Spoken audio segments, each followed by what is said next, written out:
ஸ்ரீ சிவசங்கரா தேவனே, ஸ்ரீ சிவசங்கரா தேவனே. Shankaram Sivashankaram. Question from Kabalishwaran. Kandar அனுபூதியில் சொல்லும் பொருளும் அற்று துயரற எல்லை கடந்திடும் இன்பம் அருள்வாய் என்ற பாடலின் மூலம் சொல்லாலும் சிந்தனையாலும் முழுமையாக பிடிக்க முடியாத எல்லைகளை கடந்த ஆனந்தத்தை முருகனிடம் வேண்டுகிறார் அருணகிரிநாதர். இறைவனை பற்றி நிறைய பேசுகிறோம், படிக்கிறோம், சிந்திக்கிறோம். ஆனால் இறுதியில் சொல்லும் எண்ணமும் கடந்த நிலையே இறை அனுபவம் என்றால் இறைவனை பற்றிய நமது அறிவு உண்மையான இறை அனுபவத்திற்கு வழியா அல்லது அதுவே ஒரு தடையாக மாறுகிறதா? யானாகி என்னை விழுங்கி தானாய் தனி நின்றது தற்பரமே. இப்போ யானாகி என்னன்னா மீ அண்ட் மைண்ட், இது ரெண்டுத்தையும் முழுங்கிட்டு எட்டாத பேரின்பம் என்னை விழுங்கி நின்றதுவேன்வார். ஏதோ ஒரு சந்தோஷம், I was gulped by an extreme ஜாய்னு அர்த்தம். எட்டாத பேரின்பம் என்னை விழுங்கி நின்றது. அப்போ யானாகி என்னை விழுங்கி, நான் காணாமல் போயிட்டேன், நான் ஒழிந்து நீயான நிலை அது.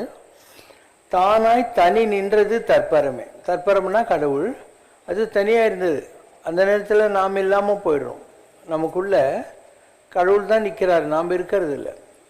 இது அக்கார கடைசியிலே நான் உன்னை அடைந்தேன், உயிர்ந்தேன், போனேனேன்னு ஆழ்வார் சொல்லுகிற நிலை. வெறும் பால் போட்டு செய்கிற சக்கர பொங்கல் இல்லையா, அதுக்கு அக்கார கடைசில்னு பேர்.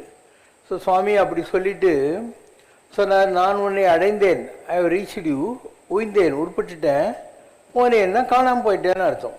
ஸோ எல்லா மதங்களிலும் எல்லா தெய்வ அனுபவங்களை பெற்றவர்களாலும் சொல்லக்கூடிய நிலை என்னன்னாக்கா, அந்த கடவுள் தான் இருப்பார், அந்த நேரத்தில் நாம் இருக்கிறதே இல்லை. we forget ourselves and are immersed with the divine energy of God, and we and God become one and the same, at least for a fraction of those moments, if not always, fraction of those moments. இது அந்த அனுபவம் எல்லாருக்கும் கிடைக்கக்கூடிய அனுபவம். But you have to reach that level to know what it is. அதுக்கு prerequisite ஒன்று இருக்குது. கற்றாவின் மனம் போலே கசிந்துருக வேண்டுவனே அப்படிங்கிறார். ஒரு கண்ணுக்குட்டி எப்படி அம்மான்னு கத்துதோ அந்த மாதிரி கடவுளுக்காக நம்ம கத்தணும், கசிந்து உருக, அப்படியே கண்ணில் தண்ணி வரணும், கடவுளை நினச்சி உருகணும். அந்த மாதிரி இருந்தால் கிடைக்கும். Question from Govindan sir. ஈசனை கேட்டுக்கொண்டார் என்பதற்காக வாளால் மகவறிந்து ஈசனுக்கும் அவரது அடியவர்களுக்கும் உணவு படைத்த தீவிரமான பக்தி கொண்ட சிறுத்தொண்ட நாயனார் போன்ற மகான்களை நமது ஆன்மீக வரலாறு பார்த்திருக்கிறது.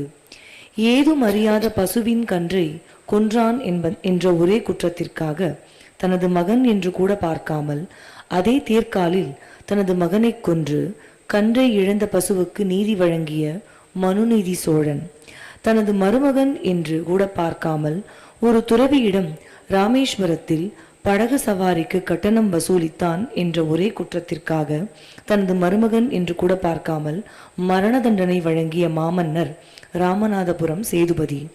அக்கால மன்னர்களில் பலர் தங்களது ஆட்சி பரிபாலனத்தை இறைப்பணிக்கு இணையானது என்று கருதியதால் தான் திருஞான சம்பந்தர் வாழ்க அந்தனர் வானவர் ஆனினும் வீழ்க தன்புணல் வேந்தனும் ஓங்குக ஆழ்க தீயது எல்லாம் அரண்நாமமே சூழ்க வையகமும் துயர் தீர்கவே என்று பாடினாரா? சிபி சக்கரவர்த்தி இருந்தான். தன்கிட்ட அடைக்கலம் கேட்டு வந்த அந்த புறாவுக்காக அவன் தன்னுடைய தர்மத்தை வலுவாமல் எல்லாரையும் எதிர்த்து நிற்கிற ஒரு வன்மை இருந்தது. ஆனால் அந்த காலத்தில் இருந்தவங்கலாம் எல்லாத்தையும் நியாயம், நேர்மை, தர்மம் எல்லாம் பார்த்தாங்க. பின்னால் கலியுகம் ஆரம்பித்த உடனே எல்லாத்துலேயும் அதர்மமும் ஆரம்பிச்சிருச்சு. தர்ம பசு 4 காலில் நின்ன காலம் சத்தியயுகம், 3 காலில் நின்ன காலம் ராமர் வாழ்ந்த திரேதாயுகம், 2 காலில் நின்ன காலம் துவாபர யுகம், ஒத்த காலில் நிற்கிற யுகம் நம்முடைய கலியுகம். அதனால் தர்மங்கள் என்பவை 100 to 75 to 50 to 25 மாறிக்கொண்டே இருக்கிறது தான் 4 யுகங்கள்னு சொல்லக்கூடியது. ஆனால் அந்தந்த யுகத்துக்குள்ள தர்மங்கள். இப்போ நீங்கள் கேட்குற பெரும்பாலான விஷயங்கள்லாம் அந்த காலத்தில் நேர்மை தவறாமல் சத்தியம் தவறாமல் இருந்தவர்கள். இப்போ பாண்டியன் ஆரிய படை கடந்து நெடுஞ்செழியன்னு இருக்கான்.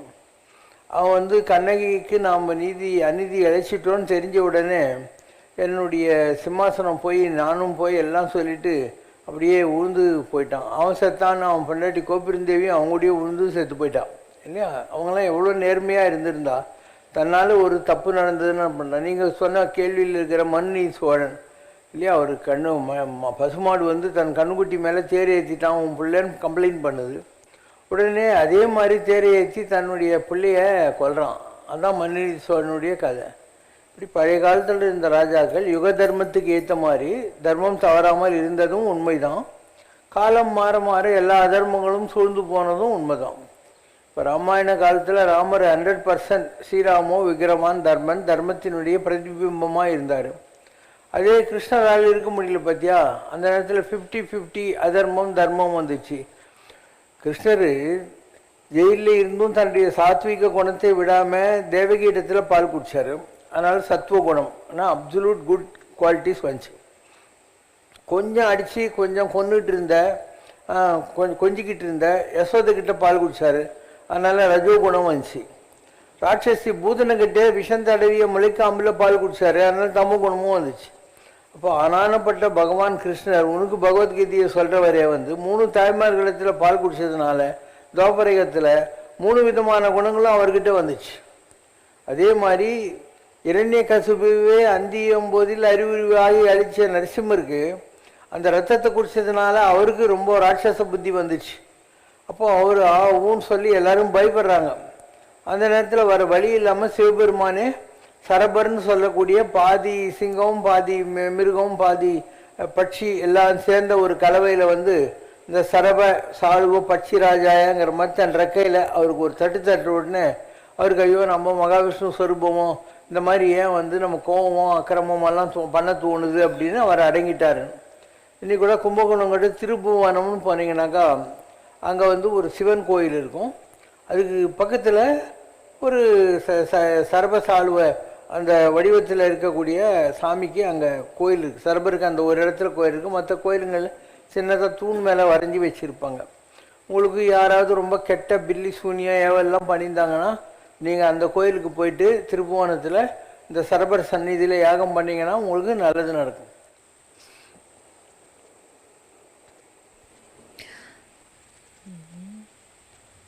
ஹிரண்யகசியபுவின் வதம் முடிந்து கோபம் தணிந்திருந்த நரசிம்மர் பிரகலாதனை அழைத்து தன்னிடம் என்ன வரம் வேண்டுமானாலும் கேட்டு பெற்று கொள்ளுமாறு சொன்னபோது தனக்கு சொர்க்கலோக பதவியோ இந்திரலோக பதவியோ எதுவுமே வேண்டாம் என்றும் தங்கள் திருவடிகளில் என்றும் நிலைத்திருக்கும் தூய பக்தி ஒன்றே போதும் என்று நரசிம்மரிடம் பிரகலாதன் கூறியிருக்கிறான். தங்களுக்கும் காயத்ரி தேவி தரிசனம் தந்து வரம் தர முன் வந்த போது எனக்கு எதுவும் வேண்டாம் என்று சொன்ன தங்களிடம் இல்லை இல்லை, நாங்கள் நேரடியாக வந்து தரிசனம் தரும்போது ஏதாவது வரம் தந்தே ஆக வேண்டும் என்று சொன்ன காயத்ரி தேவி முடிவில் தங்களை நாடி வரும் அன்பர்களுக்கு இல்லை என்று சொல்லாமல் உணவளிக்கும் வரத்தை தங்களுக்கு கொடுத்திருக்கிறார். சொர்க்கலோக பதவியோ இந்திரலோக பதவியோ எதுவுமே வேண்டாம் என்று சொல்லி இறைவன் திருவடிகளில் எப்பொழுதும் நிலைத்திருக்க வேண்டும் என்று ஒரு பக்தன் இறைவனிடம் கேட்கும் வரம் தனக்கென்று எதுவும் கேட்காமலேயே இறைவனே ஒரு பக்தனுக்கு தானாகவே முன்வந்து உலக நன்மைக்காக தரும் வரம். இருவருமே இறைவனுக்கு உகப்பானவர்கள்தான் என்றாலும் இந்த இருவரில் இறைவனே நாடி போகிற பக்தன் யார்? இந்திரலோகமாலும் அச்சு வெறினு வேண்டேன் அரங்கமான நகருளானே அப்படிங்கிறது ஆழ்வாருடைய பாசுரம். இந்திரனாக இந்திர சிம்மாசனத்தில் இருக்கக்கூடிய பதவி கிடைச்சா கூட எனக்கு வேணாம், அச்சுவை பெருனு வேண்டேன் அப்படின்னு சொல்கிறாங்க. அப்போ எந்த சுவை வேணுங்கிற போது அவர் என்ன சொல்கிறாரு? கடவுளை ஆனந்திக்கிறது. பச்சை மாமலை போல் மேனி பவளவாய் கமலச்செங்கன் அச்சுதா அமரரே ஆயிரதம் கொழுந்தே என்னும் இச்சுவித வரை யான் போய் அப்படின்றார். அப்போ கடவுளுடைய ஆனந்தம் யாருக்கு தெரிஞ்சு போச்சோ அவங்க இந்த சின்ன சின்ன இந்திர பதவி சந்திர பதவி இதெல்லாம் கேட்கவே மாட்டாங்க. Enjoyed the ultimate. அக்கார கடைசியிலே நான் உன்னை அடைந்து போனேனே ஆழ்வார் சொன்னார்னு இப்போ தானே சொன்னேன். இப்போ கடவுளை அடையிறதை விட பெரிய ஆனந்தம் ஏதாவது உலகத்தில் இருக்க முடியுமா? இப்போ நான் ஒழிந்து நீயாக வேண்டும், நான் உன்னை விடா நிலையும் நீ என்னை விடா நெறியுமே யான் வேண்டுவதாம். இதெல்லாம் கேட்குற வரங்கள் தான். இப்போ கடவுளை யார் புரிந்து கொண்டார்களோ அவங்க கடவுளை தவிர வேறு எதையும் கேட்க மாட்டாங்க. கருதா மறவா நெறிக்கான உன் இருத்தாள் வனஜம் தரையென்று இசைவாய். நான் உன்னை நினைக்கவும் கூடாது, மறக்கவும் கூடாது. அப்போ உன்னுடைய தாமரை பாதங்களை எனக்கு கொடு. எங்கே கொடுக்கணும்? இதே தாமரையில் கொடு. இதே தாமரையில் கடவுளுடைய பாதம் அமர்ந்துச்சுன்னு வச்சுக்கோ, அப்புறம் கடவுள் தவிர வேறு என்ன நினைப்பு நமக்கு இருந்திருக்கும்? யோகி ஹிருத் பத்ம வாசினே, யோகியுடைய இறுதிய தாமரையில் இருக்கக்கூடிய இறைவனுடைய மலர் மிஸ் ஏகினான் மானடின்றது அதுதான். அதனால் காஞ்சியில் பரமாச்சாரியார் இருந்தார். நான் சொல்லியிருக்கேன், சித்தூரில் அவர் முகாமிட்டு இருந்தார் வெங்கடேஸ்வரா ஸ்கூலில். இப்போ நான் அங்கே போயிருந்தேன். ஜெயின் காலேஜில் ஈவினிங் காலேஜில் நான் டீச்சிங் பண்ணிட்டு இருந்தேன். அப்போ அவங்கெல்லாம் நாங்கள் போகிறோம் வாங்கினாங்க, நானும் போனேன். இப்போ நானும் பரமாச்சாரியார் மாத்திரம் இருந்தோம். அவர் மேனாக்குள்ள உட்காந்துருந்தார், நான் அவர் பக்கத்தில் இருந்தேன். மற்றவங்கெல்லாம் கேட்டுக்கிட்டு இருந்தாங்க. அப்போ அவர் கொஞ்ச நேரம் கழித்து கேட்குறாரு, உனக்கு என்ன வேணும் அப்படின்றாரு. நான் சொன்னேன், நான் அண்ணா நகரில் ஐயப்ப சாமிக்கு ஒரு கோயில் கட்டியிருக்கேன், அந்த கோயிலுக்கு நிறைய ஜனங்க வரணும், அவங்க நினைக்கிறதெல்லாம் நடக்கணும் அப்படின்னேன். இன்னொரு தடவை சொல்லு அப்படின்னு 3 தடவை சொல்லி இப்படின்னாரு. அதுக்கப்புறம் இன்னும் என்ன வேணும் அப்படின்னாரு. நான் நான் எப்பயும் உங்களை மறக்காத இருக்கணும்னு அதையும் 3 தடவை சொல்லி ஆசீர்வாதம் பண்ணேன். ஸோ இந்த பிறவிலேயே ஒரு 36 வயது நிலையில் இருந்த சிவசங்கர் பாபா கூட பரமாச்சாரியார் போன்ற ஒரு ஜாயிண்ட் ஸ்பிரிச்சுவல் ஹெட் கிட்ட இந்த 2 வாரம் தான் கேட்டணும். நான் எனக்கு லட்டு, பூந்தி, பணம், பேங்க்கு, காரு இதெல்லாம் கேட்கவே இல்லை. ஒவ்வொருத்தருடைய கண்டென்ட்மெண்ட் லெவல், அந்த கண்டென்ட்மெண்ட்டு ஒரு பிறவியில் வராது. இதுக்கு முன் பிறவிகளில் நீங்கள் எல்லாத்தையும் அனுபவித்து முடிச்சிருந்தீங்கன்னா உங்களுக்கு டெம்ப்டேஷன் இருக்காது. எல்லாம் தான் முடிஞ்சு போச்சு, என்ன இந்த பிறவியில் அடையிறதுக்கு என்ன இருக்குது? நான் சொல்கிற உதாரணம் தான். நீ சாப்பிடாமல் இருக்கிற வரைக்கும் லட்டு, பூந்தி, மசாலா தோசை சாப்பிட்லான்னு இருக்கும். நல்லா சாப்பிட்டு உட்காந்துக்கிற போது பாதாம் கீர் கொடுத்தா கூட வேணாங்க, வாந்தி வர மாதிரி இருக்குதுன்னு சொல்லுவியா இல்லையா? அந்த மாதிரி the best way to realise god is to get contented with life. அதனால தான் உங்களுக்கு கூட நான் சொல்கிறது, கல்யாணம் ஆசை இருக்குதா பண்ணிக்கோங்க, குழந்தை ஆசை இருக்குதா பெற்றுக்கோங்க, ஊர் சுற்றணுமா சுற்றுங்க, வீடு கட்டணுமா கட்டுங்க, ஸ்கூட்டர் வாங்கணுமா கார் வாங்கணுமா வாங்குங்க. Fulfil all your desires. அப்போது you have no more desires left out, then you will look further. வேறு என்ன வேணும் அப்படின்னு நீங்கள் கேட்குற இந்த காரு, பங்களா, கல்யாணம், குழந்தை குட்டி இதெல்லாம் இந்த உலகத்துக்கு சம்மந்தப்பட்டது. நாம் தேட வேண்டியது ஆகாசத்துக்கு சம்மந்தப்பட்டது. கண்ணில் தெரியுது வானம் அப்படின்றார். கண்ணில் ஆகாசம் தெரியுது, கைக்கு வசப்பட மாட்டாதான்னா. ஒரு பொருள் கண்ணுக்கு தெரியுதுன்னா கைக்கு மாட்டோம். அப்போ ஆகாசம் என் கண்ணுக்கு தெரியுது, அது கூட ஒரு நாள் வசப்படும், வானம் வசப்படும் அப்படிங்கிறது. அப்போ நீ இந்த பூமியெல்லாம் பார்த்து முடிச்சிடணும். அதுக்கப்புறம் போர் அடிச்சுட்டு என்னதான்ற போது இப்படி பார்ப்பல, அப்போ உனக்கு ஆகாசத்துக்கு போகிறத பற்றி தெரியும். மண்மேல் யாக்கை விழுமாறும், நிந்தன் கலர்க்கே புகுமாறும், அண்ணா என்ன கடவேணும் அப்படின்னு. இந்த பூமிக்குள்ளே இந்த உடம்பு புதைக்கிறது எரியறதுக்கு முன்னால் மண்மேல் யாக்கைன்னா உடம்பு விழுமாறும், நிந்தன் கலர்க்கே புகுமாறும், உன் பாதத்தில் நான் சேரணும். அண்ணா அப்படின்னா மதிப்புக்குரியவனே அப்படின்னு அர்த்தம். அதனால என்ன கடை வேணும், எனக்கு அந்த நிலை மாத்திரம் நீ எனக்கு கொடுக்கணும் அப்படின்னு அர்த்தம் இருக்கு. So once you are content with this world, you will look to the sky and ask for something divine, something more which is very productive compared to all this nonsenses. அது வரைக்கும் மேபி இப்போது தசராவுக்கு ஜனங்க jam பேக்கில் நின்றுட்டு இருப்பாங்க மைசூரில். அந்த நேரத்தில் இடமே இருக்காது. ஆனால் கொஞ்ச நேரம் ஆகி ராஜா வர்றாருன்னு அந்த ராஜா மேலே வர்ற ராஜா இப்போ கிடையாது பாவம், இப்போ எல்லாம் மந்திரிங்க டுக் ஓவர் ஆல் தட்டு. அந்த ராஜாக்கள் யானை மேலே வந்து இருந்தாங்க. அதுக்கப்புறம் அவனுடைய காலாட்படை அந்த மாதிரி கொஞ்சம் ஆளுங்கள்லாம் வருவாங்க. இப்போ ஜாம் பேக்டாக இருந்து அவ்வளோ கருவுடு கூட ராஜாவும் அவனுடைய பரிவாரங்களும் தேர்லையும் பல்லக்கலையும் வர்ற அளவுக்கு இடம் விட்டு ஒதுங்குறாங்களா இல்லையா? அந்த மாதிரி யாரோ ஒருத்தன் எனக்கு பசிக்கவே இல்லை போர்வம் நானும்.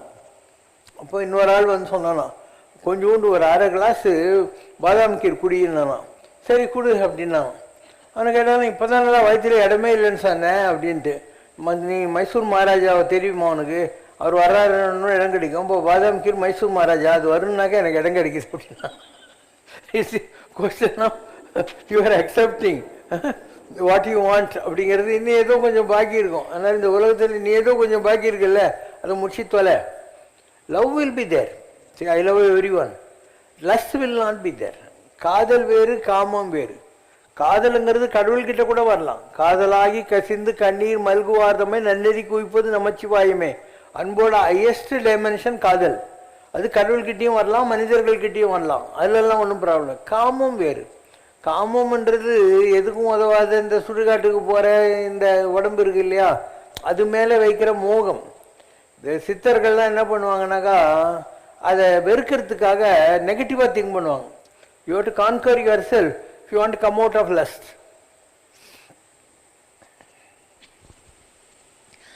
ஸ்ரீமத் பாகவதம் மகாவிஷ்ணுவின் 10வது அவதாரமான கல்கி அவதாரம் சம்பாளா என்ற வட இந்திய கிராமம் ஒன்றில் உருவாகும் என்று கூறுகிறது. ஆனால் காஞ்சி மகா பெரியவரும் நமது சித்த புருஷர்களும் கல்கி அவதாரம் திருநெல்வேலி சீமையில் உள்ள தாமிரபரணி தீரத்தில் தான் உருவாகும் என்று கூறியுள்ளனர்.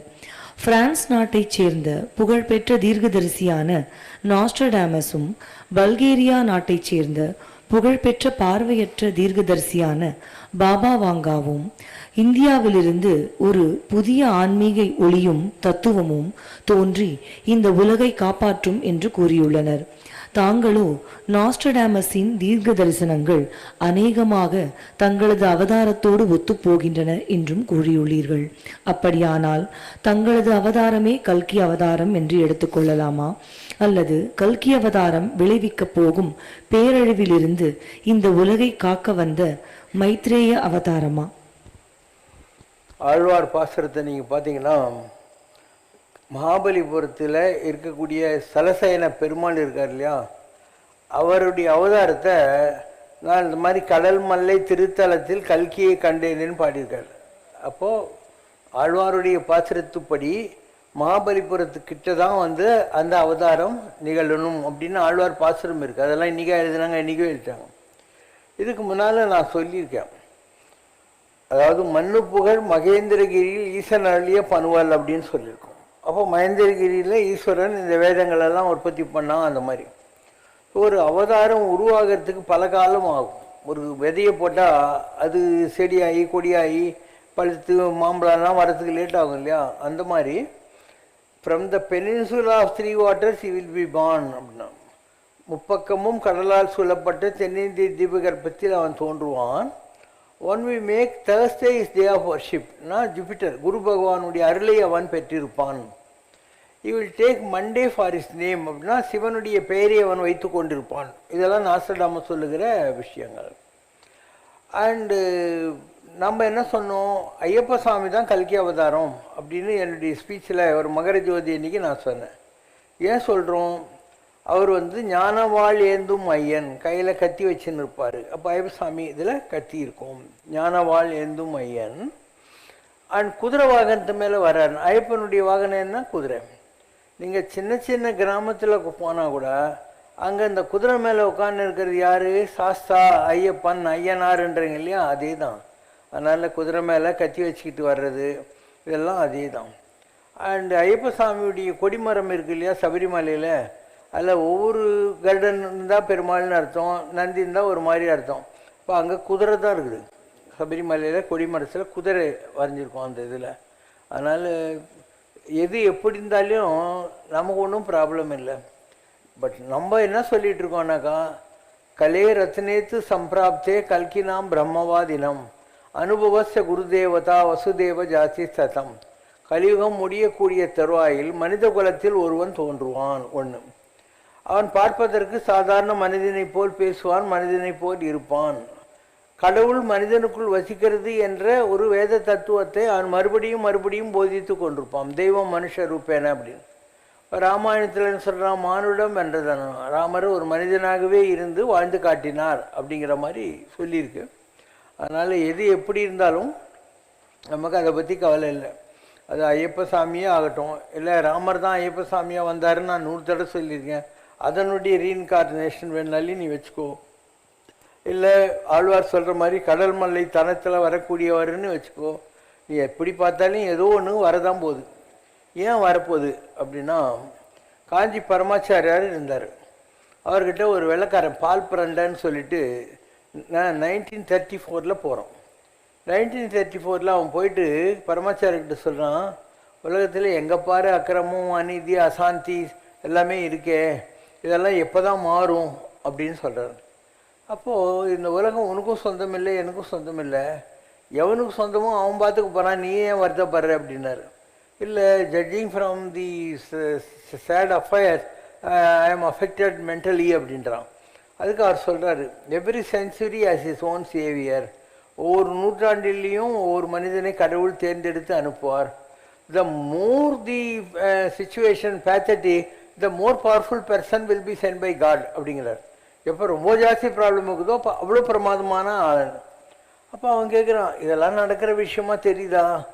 Two you expect one to arrive in our time too அப்படிங்கிறான். நம்ம காலத்தில் யாருன்னா வருவாங்களான்னு எப்போ கேட்குறான்? 1934 கேட்குறான். அதுக்கு பரமாச்சார் என்ன சொல்கிறாரு? I stand to correct you. Before the century ends he will come to the rescue அப்படின்றார். 2000 வருஷம் முடியறதுக்குள்ளே அந்த ஆள் வந்துடுவான். இதெல்லாம் அதுலேயே இருக்குது. 2000 வருஷம் முடியறதுக்குள்ளே அந்த ஆள் வந்துடுவான். இப்போ 2026 அவர் சொன்ன ஆள் வந்திருக்கணும். அண்டு 1934 2026 உள்ள காலத்தில் ஏதோ ஒரு காலகட்டத்தில் அவர் பிறந்திருக்கணும். அவர் வயசு என்ன, அவர் எங்கே பிறந்திருப்பார், என்ன ஏது, இதெல்லாம் பார்த்துக்கலாம். இவங்க சொல்கிற இந்த சம்பாலா கிராமம் இதெல்லாம் நிறைய யூடியூப்பில் வருது. இந்த பேருங்கெல்லாம் மாறிக்கினே இருக்கும். இந்த ஊருங்க பேரெல்லாம் இருக்குது இல்லையா, அதுங்கெல்லாம் மாறிக்கினே தான் இருக்கும். எங்கள் ஆலங்காயம் ஊர் இருக்கு இல்லையா, அது ஆலமரங்கள் எல்லாம் நிறைந்த ஒரு காடாக இருந்திருக்குது ஒரு காலத்தில். எங்கள் ஊர்லேருந்து ஒரு 4 மைல் 5 மைல் போனாக்கா அங்கே ஜமுனாமுத்தூர், இப்போ யூடியூப்பில் ஃபேமஸ் ஜமுனாமுத்தூர், காவாலூர் இதெல்லாம் வரும். அங்கே பழைய கற்கால குகைகளில் ஆளுங்கள்லாம் இருந்திருக்காங்க. அப்போது ஏதோ ஒரு பழைய காலத்து இடம் அங்கே இருந்திருக்கு. அதில் கோகோலுக்குள்ளே வசிக்கிறது கூட பசங்கள்லாம் இருந்திருக்காங்க அந்த இடத்துல. அதனால் இன்றைக்கு நீங்கள் அறிந்து வைத்திருக்கக்கூடிய இப்போ சதுரங்கப்பட்டினம்ன்றீங்க, அது வெள்ளக்காரங்காலத்தில் சட்ராஸ்ன்னு இருந்தது இல்லையா. இப்போ கூட ஏதோ ஒரு ஸ்டேட்டு வந்து அவங்க பேரை வந்து கொஞ்சம் மாற்றிட்டான், கர்நாடகா இல்லையா, அதை கர்நாடகம் அப்படின்னு மாற்றிருக்காங்கன்னு நினைக்கிறேன். இதெல்லாம் மாறிக்கினே தான் இருக்கும். காலம் சக்கரம், ஒவ்வொரு காலத்தில் ஒவ்வொருத்தரும் ஒரு விதமும் மாற்றிக்கினே இருப்பான். அதனால் நீங்கள் பார்க்குற சம்பாலான்றது அவங்க சொன்னது பத்ரி நாராயணன் கோயிலுக்கு பேக் சைடில் ஒரு ஃபியூ மைல்ஸ் போனாக்கா இருக்குது. ஒரு 10 hours ஆஃப் வாக்கிங் போனால் அந்த இடத்துல சம்பாலா இருக்குன்னு. ஆந்திராவில் இருந்த ஒரு காலேஜ் ப்ரொஃபஸர், அவர் ஒரு 12 வயசில் இருக்கிற போது வழி தவறி போகிறாரு. அப்போது காட்டுக்குள்ளே அவருக்கே தெரியாமல் போயிட்டு ஒரு ஆள் வரான், இந்த இதை குடிச்சிடு, நீ பசி இல்லாமல் இத்தனை நாள் உட்காந்துருப்ப, அப்புறம் நீ போயிடணுன்ட்டு உட்கார வைக்கிறான். காரணம் அந்த இடத்துக்கு சம்மந்தப்பட்டு ஏதோ ஒரு ஆளாக இருந்திருப்பார். அவர் உட்காந்துட்டு இருந்துட்டு அந்த டைம் வந்த உடனே ஒரு உயரமான ஆள் வந்து இவர் முடியை பிடிச்சி கொண்டாந்து அவரை இதில் விடுறான். நம்ம பத்ரி போகிற வழியில் ஜோஷி மட்டு இருக்கு இல்லையா, அங்கே விடுறான். இது அவருடைய அனுபவம். யூடியூப்பில் கூட அதெல்லாம் இருக்குது. நான் அந்த இடத்துக்கு போனேன் வந்தேன், இதெல்லாம் இருக்குது, நீங்கள்லாம் வராதிங்க அப்படின்னு சொன்னாங்கன்ற மாதிரி. ஸோ பல பேர் ட்ரை பண்ணுறாங்க அந்த இடத்துக்கெல்லாம் போகிறதுக்கு. அது வந்து பத்ரிநாராயணன் கோயிலேருந்து மேலே போனால் ஒரு ஃபியூ ஹவர்ஸ் நடந்து போனால் வர்ற இடம்ன்ட்டு அண்டு சின்ன அதில் ட்ரை பண்ணிவிட்டு கொஞ்சம் கொஞ்சம் டாக்குமெண்ட்ரி போட்டவங்கலாம் டிவியில் இருக்காங்க. அதெல்லாம் ஏதோ ஒரு காலத்தில் அவங்களுடைய நம்பிக்கையில் வந்தது. ஏன்னா பத்ரிநாராயணன் கோயிலுக்கு பேக் சைடில் தான் இந்த நரநாராயண பர்வத்தம்னு இருக்குது. அந்த நரநாராயணர்களாக மகாவிஷ்ணு தன்னை 2ஆக பிரிச்சுக்கிட்டு, நரன் 12 வருஷம் தவத்தில் இருப்பான், நாராயணன் வந்து சண்டை போடுவார் யாருக்கிட்ட? சாஸ்திர கவச்சன்கிட்ட. அப்புறம் அவர் போய் உட்காந்துக்குவார், இவர் வருவார். இப்படி 24 வருஷத்துக்கு ஒருக்கா அந்த சாஸ்திர கவச்சனுடைய 1000 கவச்சத்தில் ஒன்று பிச்சு போட்டுனே இருப்பாங்க. அதில் ஒரு கவச்சம் இருக்கிற போது யுகப்பிரளயம் வந்து எல்லாரும் கோய்ந்தாயிட்டாங்க. அதில் அவன் போயிட்டு சூரிய மண்டலத்தில் இருந்தான். அடுத்தது மகாபாரதம் வர்றபோது குந்தி தேவி போய் வரம் கேட்டான்னு சொல்லிட்டு அவனை பேக்கப் பண்ணிட்டாங்க. அவன் தான் கர்ணன். இப்படி continuity is there.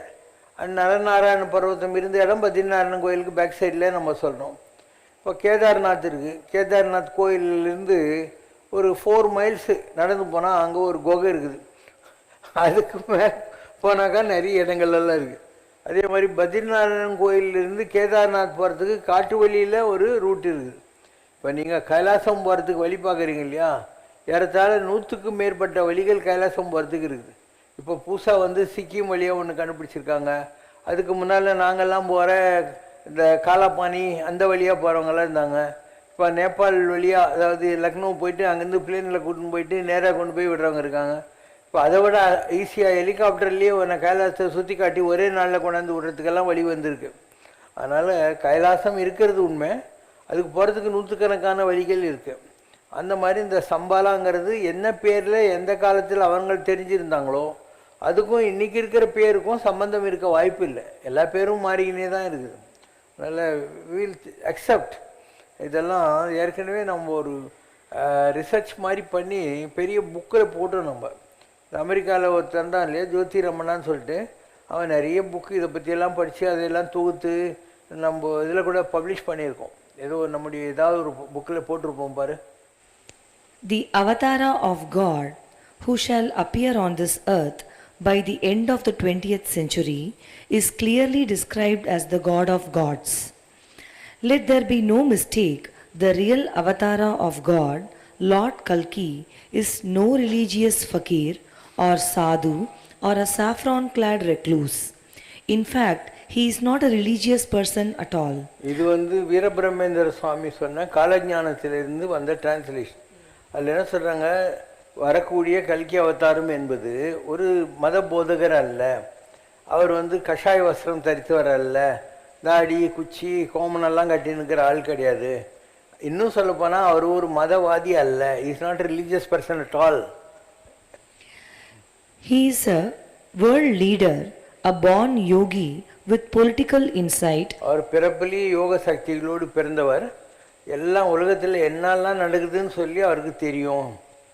And spiritual vision to create one humanity. உலகத்தில் இருக்கிற மதங்கள் எல்லாத்தையும் மாற்றி உலகத்தை ஒன்றாக்கக்கூடிய ஒரு விஷன் அவர்கிட்ட இருக்குது. This and this alone should help us to identify the coming avatara. இதை வைத்து வரக்கூடிய அவதார புருஷனுடைய லட்சணங்களை நீங்கள் தெரிந்து கொள்ளுங்கள் அப்படின்னு காலஞானம் எழுதிய வீரபிரமேந்திரர் சொல்லியிருக்காரு. கீழ்நாமக்காரர். The following is a synopsis from the book titled கீழ்நாமக்காரர். Kanyakumari பக்கம் ஒரு ப்ராஃபெட் மாதிரி ஒருத்தர் வந்தார். அவர் எழுதின புஸ்தகம் தான் கீழ்நாமக்காரர்னு சொல்கிறது. The new flame, the star of hope, who is to light up the entire world from the existing darkness, will rise from the southern part of India. தென்னிந்தியாவிலிருந்து தோன்றுவார். More particularly Chennai. சென்னையிலிருந்து தோன்றுவார். And spread throughout India. India முழுக்க பரவுவார். He will make true the words of Vivekananda. A massive spiritual force will originate from Chennai. விவேகானந்தர் தான் வாழ்ந்த காலத்தில் சென்னை மாநகரத்திலிருந்து உலகத்தை வெளிச்சத்தை தரக்கூடிய இருட்டி ஒழிக்க போகிற ஒரு மகத்தான ஜோதி கிளம்ப போகிறதுன்னு சொன்னதை அவர் நிரூபித்து காட்டுவார். And take the world by the storm of its magnificent spiritual power. His presence will start getting known to the outside world during the 90s, more particularly within the 5 years preceding 2000 AD. 2000 வருஷத்துக்கு 5 வருஷம் முன்னால், அப்படின்னா 1995 இருந்து அவரை பற்றி ஜனங்களுக்கு புரிய ஆரம்பிக்கிறதுக்கான வாய்ப்புகள் இருக்குது அப்படின்னு ஆரம்பிச்சார். அப்போ நம்ம நீலங்கரைக்கு எப்போ வந்தோம்? 96 தான் வந்தோம். Incarnate in South India, captivate millions of hearts, make them think of him all the time in single-minded concentration, and will exist with perennial fame. அவர் 18 சித்தர்களில் ஒருவர். He will bring the people of the entire universe into one fold by the power of his love and eradicate all that is evil and wicked in this world. உலகத்தில் அவருடைய அன்பினால் சில மாற்றங்களை கொண்டு வருவார். கெட்டதெல்லாம் போய் நல்லது வர்றதுக்கு அவர் தன்னுடைய யுக காரியங்களில் ஈடுபடுவார். His reign will have no boundaries of distance or time. Time distance எல்லாம் கிடையாது, எல்லாத்தையும் தாண்டி அவருடைய செயல்பாடுகள் இருக்கும். He will decide how long to rule the universe. உலகம் எவ்வளோ நாள் இருக்கணும் இல்லை இல்லாமல் போனாலாம் அவர் தான் டிசைட் பண்ணுவார். He will bear a name representing the third phase of the moon. He will be a spiritual leader of the top order, serving as a role model to the world's inhabitants, destroy the evils in the world. The divine grace of the Lord has been totally bestowed on this person, whose sole mission will be to get rid of all the troubles in this world. கடவுள் அவரை தன்னுடைய இறை ஆற்றலால் நிரப்பி இந்த உலகத்துக்கு அனுப்பிச்சிருக்காரு. He will reside in everyone's hearts and rule the world, making it a divinely peaceful place. Popularity will pursue him unasked. In an age when perversions are all set to destroy the world, he will quell it with unbelievable ease, holding the world spellbound.